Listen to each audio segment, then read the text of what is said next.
All right guys, so thank you for clicking on the video. So in this one we're going to get into CES 2020, and I know I'm a couple days late. Unfortunately, I had a plan.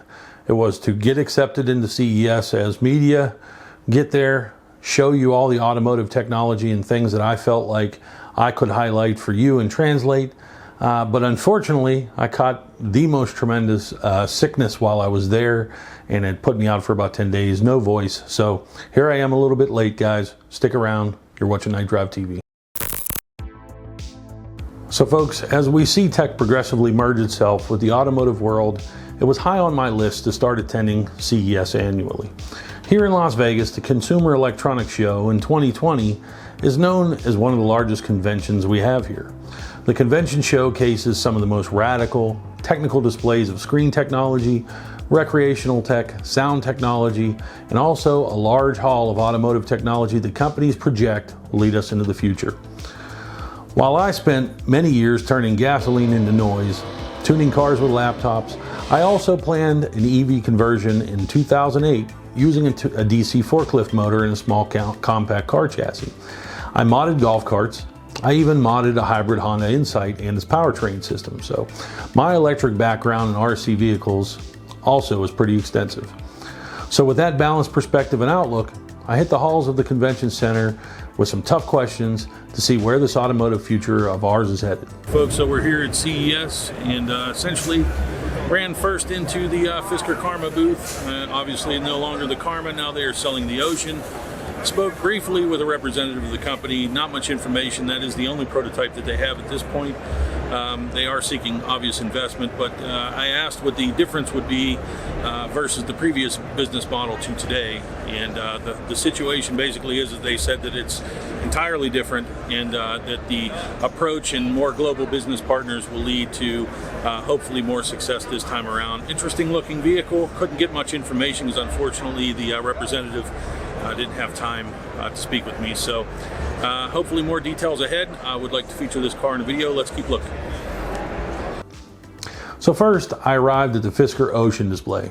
This vehicle is slated for a 2022 production date. This is Heinrich's second go-around with Fisker after getting taxpayers for about $139 million in DOE loan default. Ouch. So taxpayers funding tech startups, risky business that should be left to the venture firms. Fisker is claiming, you ready for this? $27,999 after federal tax incentive as a base price.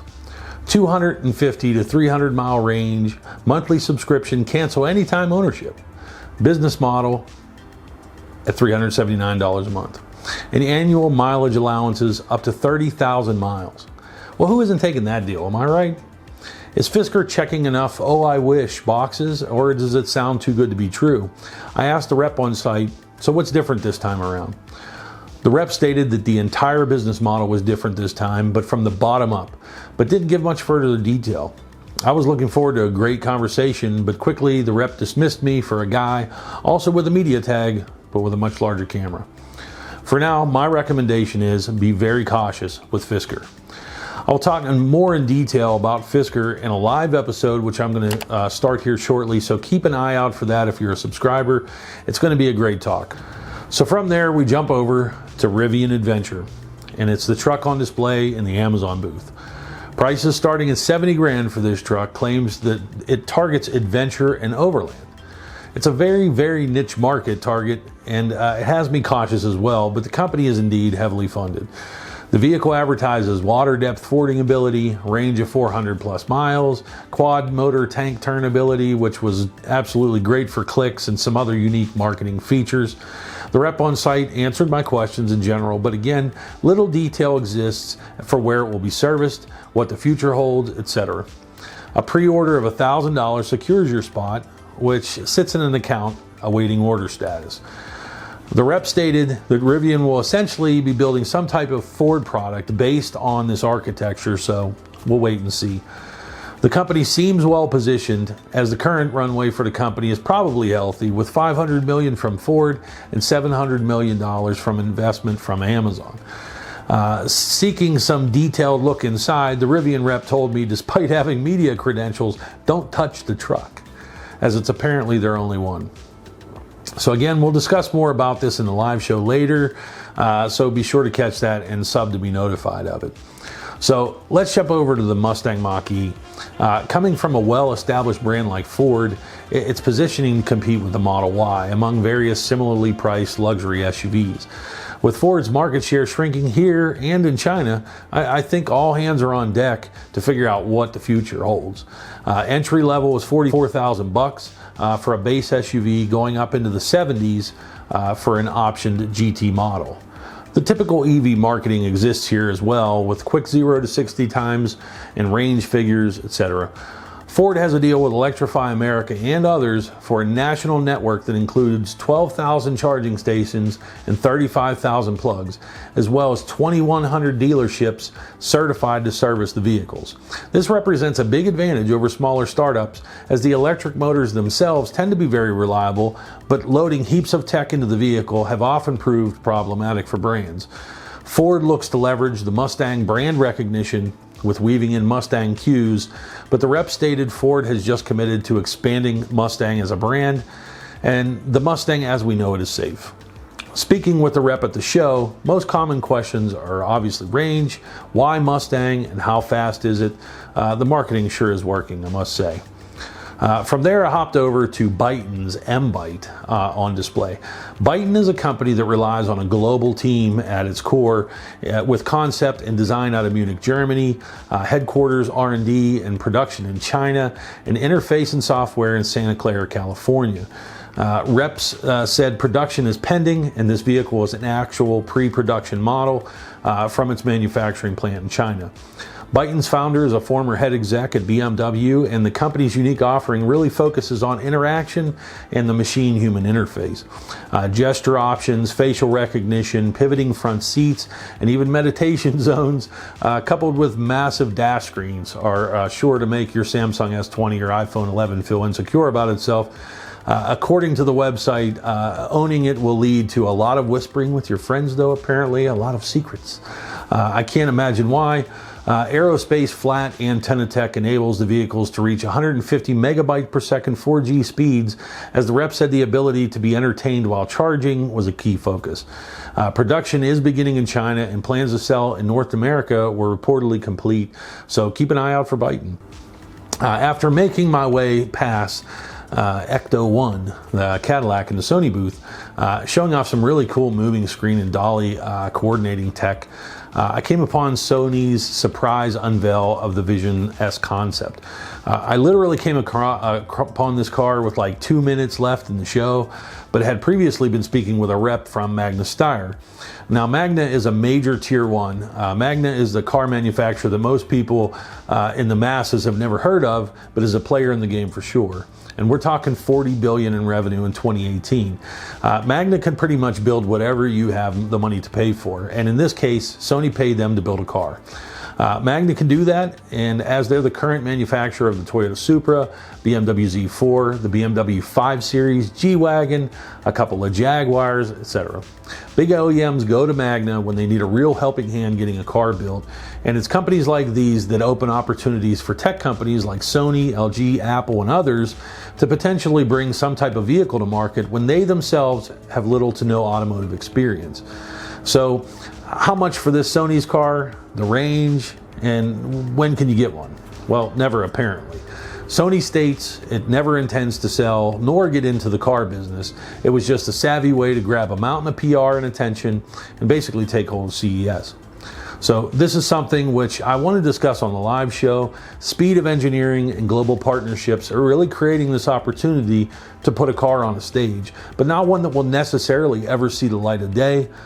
Check out more on the live show. Mercedes now also rocked the show with a concept car that I was not going to stand in line to see, quite frankly. It was an avatar collaboration that explored the reaches of organic shapes and inside-out design concepts with machine-human interface concepts. Use of innovative materials and light created a concept that allowed the design engineers to really run a bit wild and see their vision become a reality. These exercises tend to shape the trend that a brand may be looking towards. So what excited me a bit more was the other vehicle that Mercedes had outside the booth, the Vision EQS. And this car is an outlook into the more likely future of Mercedes. Some unique factors were the seamless design, which I really liked. 24-inch wheels. It forms somewhat of like a jewel-like appearance. I think the keys with this car speak a lot to Mercedes' approach to the use of light and how that will play a role in the brand's electric vehicle lineup versus the traditional combustion-based cars.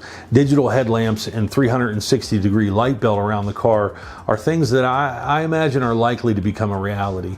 At the core of the car is a modular, variable electric drive platform. This is the basis that allows cross models and variations in wheelbase, track width, as well as other components to support a wide range of vehicle concepts. So modularity is the future, and as we've seen with the current evolution in vehicle manufacturing with GM's vehicle set strategy, BMW's CLAR platform, and VW's group's MQB and more. So beyond those cars, many concepts continue to focus on companies like Uber, Amazon UPS for delivery, and shuttling people from place to place. These multi-use vehicles are fully automated, and a myriad of concepts were at the show. This is where we see companies like LG and others implementing technology and then potentially looking to companies like Magna Steyr to manufacture the skateboard platform. Concepts like these are likely many years into the future for now, but interesting to look at, no doubt. Via my media access, I was able to interact with some of these products, unlike the rest of the show crowd. What I found interesting was how many of these concepts incorporate backward seating, which in a street environment I'd suspect would be fairly unpleasant for many people who suffer from vertigo or motion sickness. There were companies focused on hydraulic leveling and roll control for passengers seated backwards and essentially always maintain a level platform. It's just reinvention that sometimes I don't feel adds up to a likely reality. In cabin sensing systems, though, were also a focus where the systems on board were able to determine emotion, attention, and even some pretty vital information. It's these parts of the show that I find intriguing, as there seems to be a push to develop technology to supplement driver attention and even retain it, while automation seeks to eliminate the driver entirely. Lastly, the beauty of CES overall versus many shows I've been to tend to be the unique displays, fighting for attention and engagement. And I must say there were some things that to see. The Audi booth just presented this somewhat private but cool environment. FCA had some interactive VR, to LG with a huge screen display that was really amazing. Of course, here in Vegas, our own Fremont Street experience has the newest LG canopy, which just went into place before CES. It's a much higher resolution than before. It definitely can't be missed. Hyundai and Uber, as well as Bell, really took things to the next level, as well as many other manufacturers that were at the show. In summary, it was a cool show, and I look forward to attending annually. I like vehicle crash avoidance versus full automation at this stage. I agree that the appeal of fully automated level 4 and 5 transportation truly serves some parts of society like commuting, service providers like plumbers, electricians, and certainly public transport like cabs and buses, etc., that spend the day driving and certainly could use that time spent behind the wheel to take care of business, interact with customers, things like that. The flip side is many industries and hundreds of thousands of jobs lie in the mix as technology attempts to reach level 5 automation. CES is a great venue to get a brief glimpse into what things could be like, but in my experience, many of these concepts, much like ones dating back to the 1980s and 1990s, often miss the mark of reality. End of the day, this is a consumer show, which first and foremost is driven by what consumers theoretically want. This show doesn't attempt to solve any particular problem or ideology. It simply attempts to gauge what people are willing to pay for. So with that said, time will tell. Please consider subscribing to my channel. I'll be doing live shows in the short time ahead, and we can discuss and interact on a higher level to really dig into the automotive future, both in terms of EVs, combustion engines, you name it. So thank you for watching the video. I hope you enjoyed it, and I look forward to bringing you more content like this in the future. So till next time, thank you for watching KnightDriveTV.